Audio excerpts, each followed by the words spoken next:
Hi guys, good morning.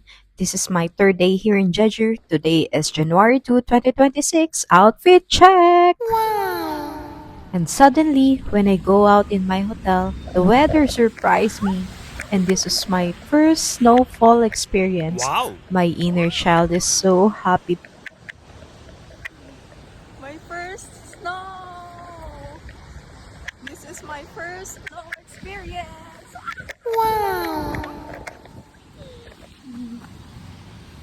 Snow check! Hi guys! Good morning! Wow! Grabe! Magdamag nag-snow! Parang medyo madla.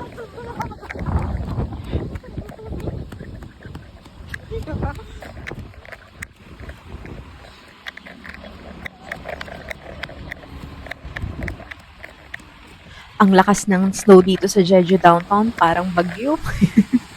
Ito nga pala yung neighborhood malapit sa aking hotel, malapit sa bus stop at malapit sa convenience store. Papunta nga ako ngayon sa Nice to See You para bumili ng kape. Grabe, para akong bumalik sa pagkabata ulit nung nakakita ako ng snow.